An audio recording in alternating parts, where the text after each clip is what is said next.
What's good, guys? It's Ron's Rides, and I am standing in front of a 2007 Maserati Gransport.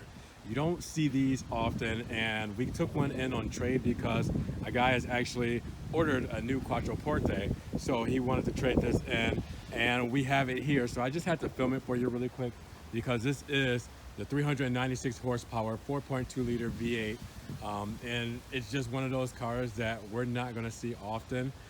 Cars like this we normally send to auction. We don't put these on a lot because they're 10 years or older. We can't even put them on our website. We can't put anything on our website inventory that's more than 10 years old. So this might not even be here long, but I want to show it to you really quickly while it was here. This only has 26,000 miles on it, and it is a 2007 model. We do have the old school Maserati keys you'll see for the GTs, same for the Gransports. They have the tag and everything on it there. But you know, you'll see a lot of the Maserati styling that you would normally see in these cars in this one here. It looks a lot like the GT with the steering wheel. I mean, it's pretty much the same in most senses. Obviously the layout and the inside is going to be a little bit different, but you do have your wood trim with your kind of like butterscotch colored leathers and dash and everything like that. Looks really good. Like I said, this is a 2007 model, so it's pretty clean. Like you see right up here is the 26,000 miles on it. You do have about 200 on the dash there. These started at about $99,000 US dollars new, brand new. The owner's manual, it's a little beat up, so hopefully you didn't have to use this too often, but you know, just really cool to have this here. Look at the back there, you do have the sunroof in this as well. But not a lot has changed as far as the styling goes when you compare it to the GT. The Quattroporte was really the first car that Maserati just really took a chance on and got the V8 going in, and you know, just really said, hey, let's make a really cool sedan. And I'll pop the hood here in a second so you can see that motor, but it's just something to be, I guess, excited about, you know? We should probably start it up, so let's do that. Put that old school key here.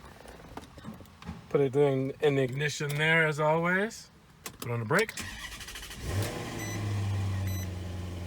And we do have that old school screen there. Now when I tell you Maserati has come a long way as far as infotainment goes, Maserati has come a long way as far as infotainment goes. I know a lot of people might complain about the Chrysler merger, but listen, when you're talking about infotainment, if you want a little bit of everything, you have to know that a lot, and especially back in this time, a lot of Italian car makers did not make good infotainment systems. That includes Ferrari, that includes Lamborghini, that includes all those brands, did not make good infotainment systems. It's really one of those things to where they just needed to do it to kind of up their game. Let the people who do it well you know, take over and make something attractive and easy to use for you.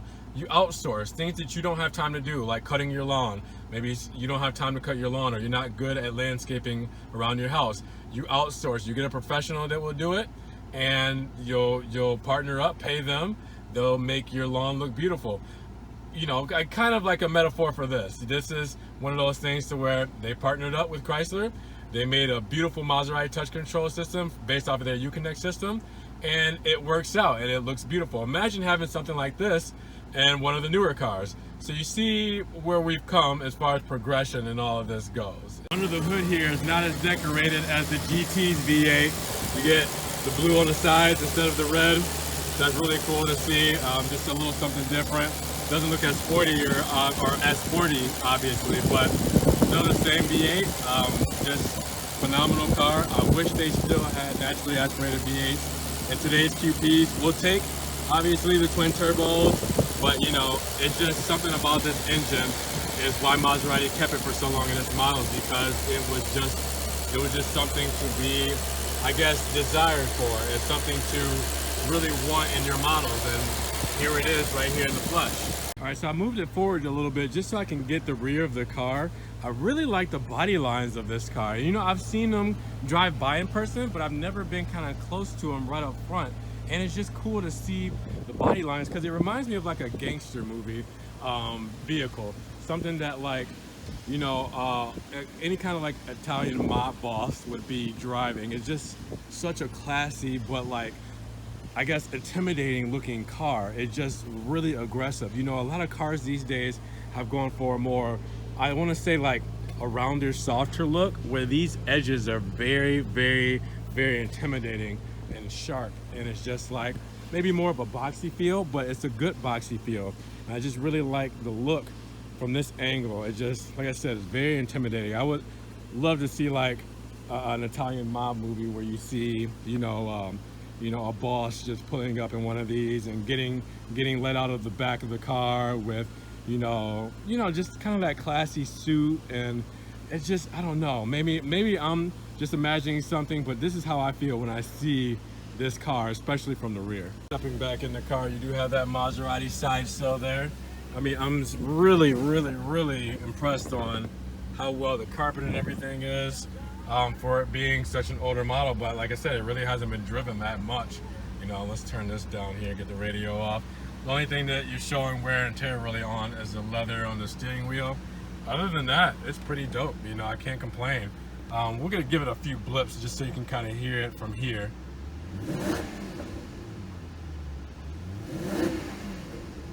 Yep, that sound is very familiar. Very, very, very familiar. I'm not complaining there. It's just really cool to see this. You know, this is my first time being in one of the old QPs, and with having the Gransport now, and seeing the knowledge of the ones that really started it all. You know, it's just cool to have that before and after vibe, you know, and really see where the heritage has come from. And you know, I wish I could see more older Maseratis just so I could have that experience of knowing how far they've come, or maybe the things that I wish they could have kept and put in the newer models. You know, it's one of those moments to where I know a lot of people over in Europe have seen these all the time, or people who, you know, were able to afford these have seen these all the time. But you know, me being around the brand for the past 4 years, this is the first time I've ever come across this and able to be in it myself. I wish I could drive it, but we're not sure what we're gonna do with it yet. If we do decide to keep it here to sell, maybe I'll be able to drive it, take it for a test drive. In the meantime, I'm just kind of, you know, enjoying being in it right now. And yeah, it's kind of cool. So yeah, I just had to do that one more time. Hopefully you guys enjoyed taking a quick look at this QP Gransport for 2007. Like I said, naturally aspirated V8, 4.2 liter, 396 horsepower. Really cool to be in. Wanted to show this off really quick for you. Hopefully you guys enjoyed it. If you did, give the video a like. And if you also enjoyed the video, subscribe to the channel. More Maserati Alfa Romeo content coming as always. Comment to me, what do you guys like better? The old QP Gransport or the new QP Gransport? I know some people might like the styling on the new QPs, but the engine on this QP. So I'd like to know, Quattroporte Gransport 2007 or 2018? What do you guys pick? I want to know in the comments. Let me know. I will talk to you guys in the next video. Be blessed. Have a wonderful day. Peace.